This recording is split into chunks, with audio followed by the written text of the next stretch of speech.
I'm genuinely interested with anybody. It doesn't matter what it is. From the moment somebody is sick in your home, yeah, and I'm not talking with all this COVID stuff on because people ain't down there with COVID. Simple as that. In a minute, once the rain goes, I'm heading down there anyway. I'm getting fucking ridiculous pissed off with this because even when Shiloh potentially had chicken pox, it still took me 2 days to get through, and then I had to do everything on photograph, sending over photographs of my children. How the heck is anybody to get any decent medical care like this? In our doctors here, you've got to ring at 8 o'clock in the morning to try to get an appointment for the morning, and then you've got to ring at 2 o'clock in the afternoon to try to get an appointment for the afternoon. All I am getting on the phone is, we are currently experiencing high volumes of calls, and it doesn't even let me hold. It just cuts me out. Please try again.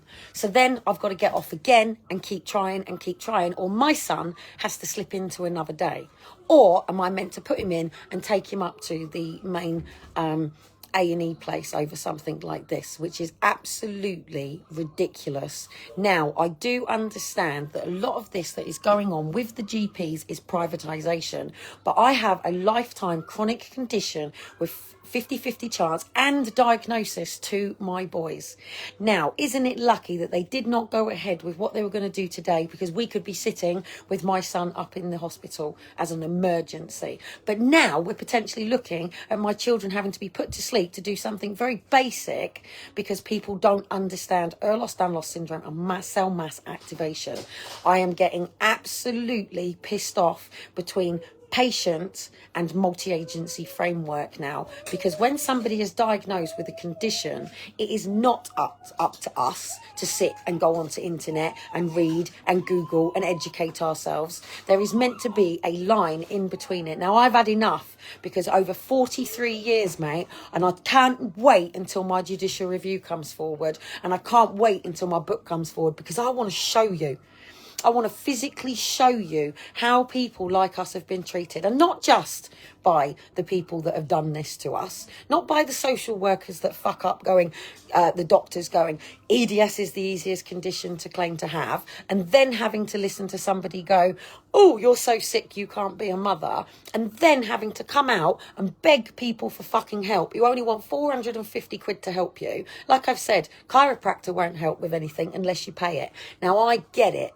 And this is why people have a problem with me, because I don't get paid for the inspiration that I'm putting around. Yeah, I don't get paid to do this. I'm doing it because it is the damn right thing to do, because what is going on in this country and in this world is damn appalling. It's incompetent. These multi-agency frameworks are failing children and family left, right and centre because of child protection, because of incidences where children are killed or murdered, that families like mine get neglected. And then the worst case scenario is, how many people are you meant to pull in? How many people is meant to be in somebody's life who also has a diagnosis with Asperger's? Well, I'm sorry, I've already seen today 1, 2, 3, 4, 5, 6 different people, okay? Then I've listened to a different answer machine on the doctors. Then I will have to listen to somebody else eventually, and I'll speak to them. I'm going to get off and try again in a minute, because I'm going to keep trying. And once those things are closed, I'm going down there. But then we come into a problem, don't we? Because if you're a mother pushing for your child, oh, you've got Munchausen's. If you're a mother pushing for your child, oh, it's a drama. If you're a mother pushing for your child and you lose it, then you're meted by police security and everything else. Yes, you can have a couple of them. Now, let me just sort this out for my son a minute. I am getting annoyed left, right and centre with people not getting what is called management. Yes, Ehlers-Danlos syndrome is about management. Any person with a physical condition, or even if you want to call it mental health, it is about management. Running your house, it's about management. Running your life, it's about management. Getting your children to school, it's about management. Yeah, you don't just wake up in the morning, run out the door, and all of a sudden everything is right and everything is good. Your house doesn't get tidy and clean just because you wave a magic wand and it is done. Oh, they're all broken. It takes scheduling. Shiloh, can you take 2 through for Elijah, please? Right, now I've given you 3 there. 1 of those is for Elijah. Sorry, 1 of those is for you and 2 of those is for Elijah. So 2's for Elijah and 1 of those is for you. You've already got 1. Now, I've shown enough paperwork to show that I was diagnosed with EDS when I was 22, yeah? There is only ever one point in my life when I have been able to manage this condition for me and my children. Do you want to know when it is? When I was escorting. Why? Because I was able to afford it. Because I could afford the physio. Because I could afford to be going swimming. Because I could afford to be paying for all of the different things that we needed, like bamboo, aloe vera juice. I mean, even this thing, yeah? This is a must for all EDSers, by the way, right? But even this is £11.40. Mom. Yeah? Yes, darling. Go for a poo then, sweetheart. It's fine. Even take the poos this morning, yeah? We had an appointment at 9:15. All of our appointments are all slotted based on availability. This is where the whole system is going wrong. If it dealt with people holistically, putting people with the right people, even social workers, yeah? There is no point putting me with a social worker who's just out of college, mate. No point, just out of university. No point. I'm not here to train them. And I'm not. And I would. Say a social worker came in, they would be invited into my house, but they would be told that they are welcome as a human being in my house, but as you are coming in, you are under misfeasance, malfeasance, and non-misfeasance in public office because you are continuing to share information that is incorrect. Now, this is why I have a problem with multi-agency frameworks and social services, because even if they're trying to get our family right, yeah, it's all in my children's name. Now, what that should say is father, Dean Samuel, mother, Kellie Cotton. Kellie Cotton has Ehlers-Danlos syndrome, diagnosed with Asperger's, is a master dyslexic, has already been to university, does have a degree. It's in psychology, by the way. I was originally a youth worker prior to retraining. And then, as you know, I went into coaching, corporate coaching, personal development coaching, interventionalist. And that's pretty much what I am. I'm an interventionalist. It's what I do. In 2010, I intervened on what was already going to be happening to you now. Hence why I said, look in the mirror and take the masks off, because they were going to be doing it to you then. Okay? Hence why I came forward at that particular point and went, bang, you're not doing this. Yeah? It's still happening. It's still going on. But at the end of the day, these multi-agency frameworks, yeah, you've got child protection.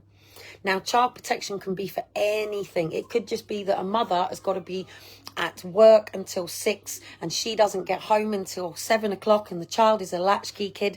And how do you safeguard that child while it is a latchkey kid? Yeah?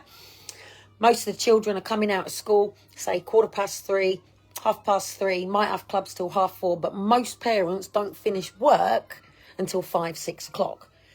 So then we have to look at different avenues. So where there is a gap, what they're looking at is sexual, physical and emotional abuse. Everything is about sexual, physical and emotional abuse. Sexual, physical and emotional abuse. Sexual, physical and emotional abuse. Well, I'm sorry, but turning around and putting a mother, what was it, about emotional regulation. That's all I've had here. Emotional regulation. Well, you're not allowed to do that. If somebody like me has a diagnosis of Asperger's and you want to have a look at my emotional regulation, then write down that I have Asperger's. Yeah? Write down that that is the diagnosis that I was given and write down how that was. Just the same as in the courts when they wanted to pull up my alternative parenting style. Yeah? Write down exactly what that is. Yeah. So even when they turned around and said that I'd never had the correct help, 2 seconds, I'm coming, darling.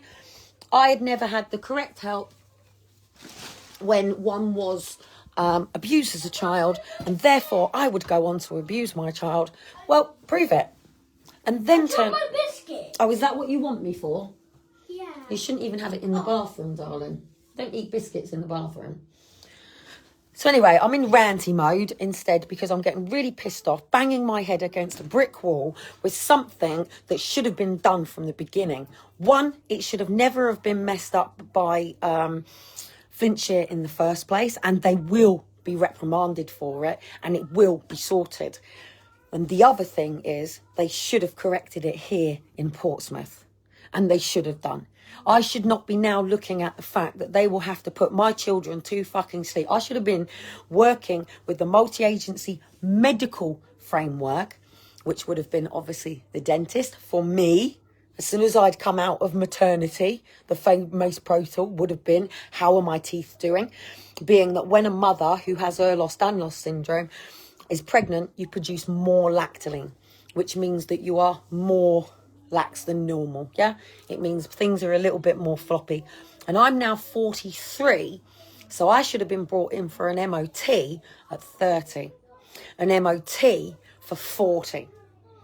Yeah, you know, there is a consistent care management. We don't always want it, and people don't always understand why you've got a GP, why you've got these specialists, but why the heck are people with specialised conditions being sent to people who are not specialists? Oh, but that makes you grandeur, doesn't it? And that's how I got the grandeur label, because apparently I believe that I am so superior that I believe that I require specialist people. Well, yes, because it's a specialised condition. Yeah. Just like if you've got a car and you've got a nice Range Rover, darling, you ain't going to go and take it down to just any garage, are you? You're going to want to be able to take it to the Land Rover. And yes, you could probably shift it off to another car, but it's not going to be the Land Rover parts that you need now, is it? Exactly the same with an iPhone. Have you ever tried to change a charger over? Just a charger, simple charger, yeah? You can go and get a cheap one, and then all of a sudden your phone will start going because the charger is not appropriately fitted for that exact phone.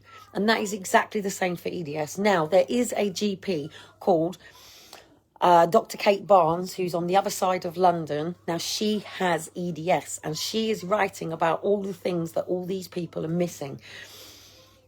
A lot of people have got conditions, will fight it. And a lot of people will go into victim mode. And that's easily done. You see it happen with people with cancer. Oh, I've got cancer. Well, if you've got cancer, mate, the first thing you should be doing is going, shit, my past thoughts and actions and residual life has brought me to this moment.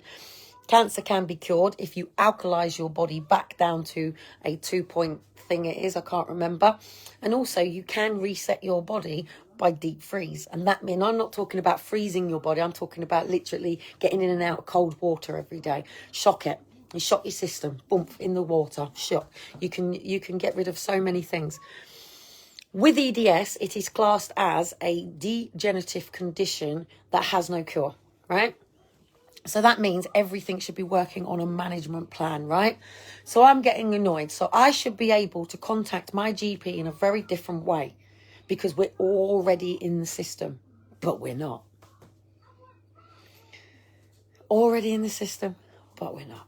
So anyway, I've got to put together 43 years of absolute fucking abuse. Not from me living with the condition, because it doesn't bother me. What I could do with is a bit of a hand with obviously getting back and forth. And even now, I mean, obviously it's going to come down. So someone like me is usually on Motability, but having 30,000 miles a year is not good enough for somebody who's also working. If I was just a stay-at-home mum, then that's adequate and that's great. And then, of course, you've got to deal with the abuse from everybody else. Do you know what I mean? So say if all of a sudden I decide, look, I'm not going to be the director of Step Up Britain. I'm not going to do all these things. I'm just going to be a mum to my kids. That's all I'm going to do. This government would support me. I would be entitled to be the carer of my children. I would be entitled to me being obviously on PIP and all of these things. But again, it was like when the papers, and they wrote in the Daily Mail and they went, oh, it looks like a sign of success. There's a lovely house and she's got a Mazda 6 out the front. And, you know, the children, I'd only just got the Xbox. I think I'd actually borrowed an Xbox at that particular point. You know, and then people go, oh, signs of success, but this mother's on benefits. And Do you know a lot of people on benefits do more for this country than people in working positions?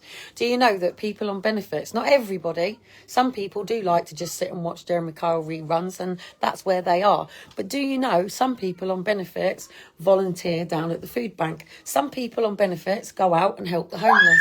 Sorry, darling. Some people on benefits do more for their community. Some people on benefits do more within their own homes and things because they can. They do more for their kids because they can. And some completely screw the system over and fake it. And they will switch over wheelchairs, and we get punished because of them. And this is what's pissing me off.